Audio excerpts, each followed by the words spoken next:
Pada akhirnya, semua ini membuat perbandingan nasib keduanya terlihat sangat jauh berbeda. Lionel Messi kini diposisikan sebagai standar emas, tenang, dihormati, dan diakui tanpa harus berteriak atau membuktikan diri setiap pekan. Ia seperti gold versi asli, yang nilainya tetap tinggi meski hanya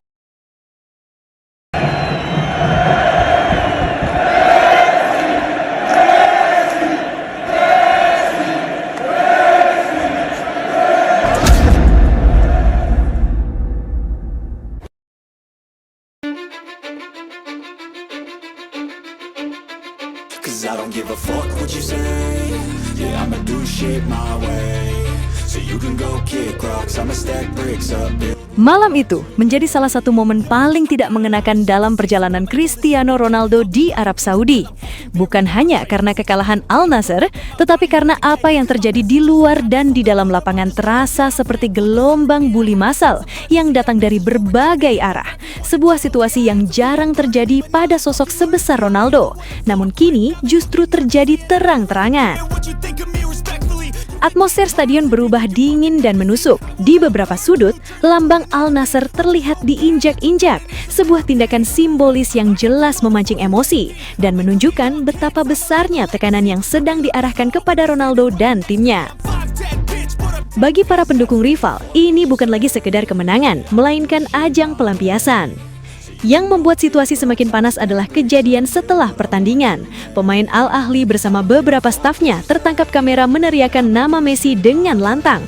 Bukan sekali, tapi berulang. Sebuah provokasi yang jelas ditujukan langsung kepada Ronaldo. Nama Messi kembali dijadikan senjata psikologis, seolah ingin menegaskan bahwa di setiap kekalahan Ronaldo, bayang-bayang rival abadinya selalu hadir. Di saat yang sama, respons dari kubu Messi justru kontras. Tidak ada pernyataan, tidak ada sindiran. Yang terlihat hanyalah Messi tertawa, santai, seolah semua ini bukan urusannya. Sebuah reaksi yang justru membuat situasi terasa semakin pahit bagi Ronaldo, karena perbandingan itu muncul bukan dari dirinya, melainkan dari orang-orang di sekelilingnya. Puncaknya terjadi ketika Ivan Toney ikut menambah luka. Usai Al Nassr dikalahkan, ia melakukan selebrasi yang langsung menyulut kontroversi, mengangkat tangan ke atas, gaya yang oleh banyak orang langsung diasosiasikan dengan selebrasi ikonik Lionel Messi. Gestur itu sederhana, tapi maknanya tajam. Seketika media sosial meledak, memperdebatkan apakah itu sindiran langsung atau sekedar selebrasi biasa. Namun di mata publik, pesan itu terasa jelas. Ronaldo malam itu seperti menjadi pusat sasaran, diejek, diprovokasi, dan dibandingkan secara terbuka. Rivalitas Ronaldo-Messi yang seolah sudah mereda, kini kembali dipanaskan oleh pihak-pihak lain. Bukan oleh dua mega bintang itu sendiri, melainkan oleh lingkungan yang terus menjadikannya bahan emosi.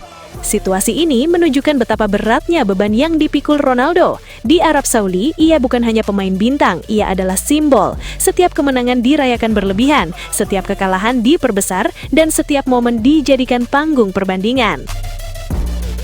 Sementara Messi cukup tertawa dari kejauhan, Ronaldo harus berdiri di tengah badai. Namun, satu hal yang pasti, momen ini akan kembali menguji mental dan karakter Cristiano Ronaldo. Karena sepanjang karirnya, ia sudah terbiasa jatuh, dihantam lalu bangkit. Dan justru dari tekanan seperti inilah, dunia sepak bola seringkali melihat versi Ronaldo yang paling berbahaya. Tambahan ini semakin memperjelas bahwa tekanan yang kini dialami Ronaldo telah memasuki fase yang jauh lebih serius.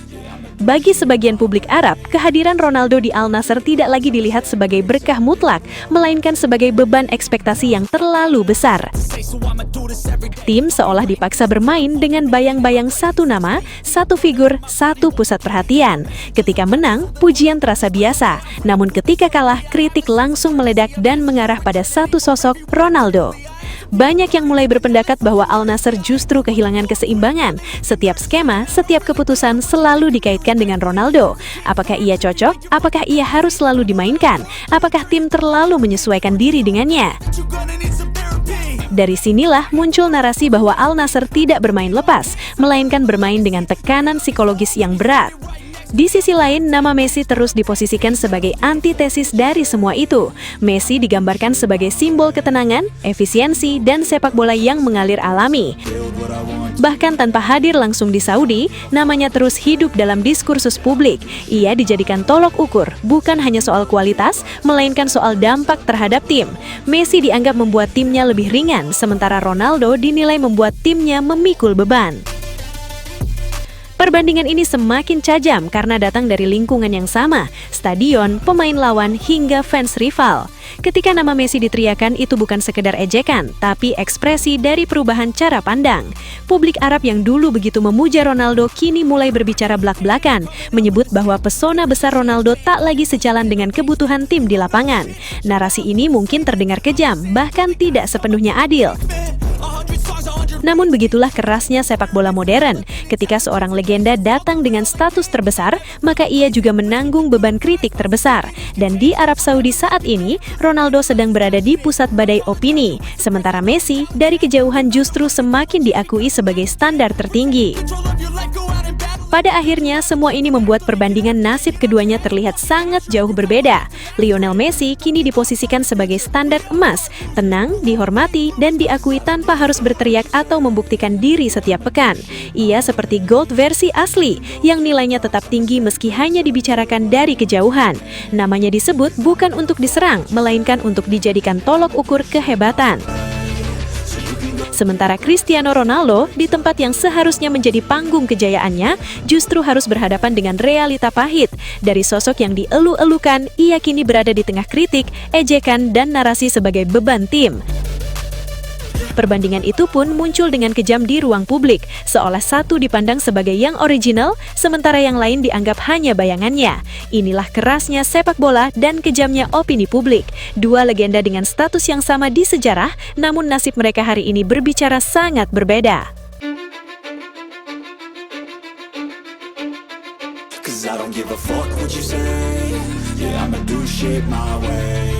So you can go kick rocks, I'ma stack bricks up, build what I want to make. Yo, I got a lot of shit to say, so I'ma do this every day. I'll be writing things until I'm fucking buried in my grave. 6 feet deep under, but my body won't decay. Cause my messages are timeless, so they'll put them on display. Oh yeah, I rap with a certainty, I have a sense of urgency, a message for eternity. Dan itulah sahabat sepak bola, kisah sang raja dribble, sang penakluk dunia, Lionel Messi. Dan untuk kalian para pecinta sepak bola sejati, terima kasih sudah menonton, sudah mendukung, dan sudah ikut merasakan semangat luar biasa ini. Jangan lupa like, share, dan subscribe. Karena di channel Raja Piala, kita akan terus menghadirkan cerita-cerita spektakuler, fakta panas, dan momen legendaris dari dunia sepak bola. Sampai jumpa di video berikutnya. Tetap semangat, tetap mendukung idola kalian, dan ingat, di sini rajanya cuma satu, Raja Piala. I'ma do shit my way, so you can go kick rocks, I'ma stack bricks up, build what I want.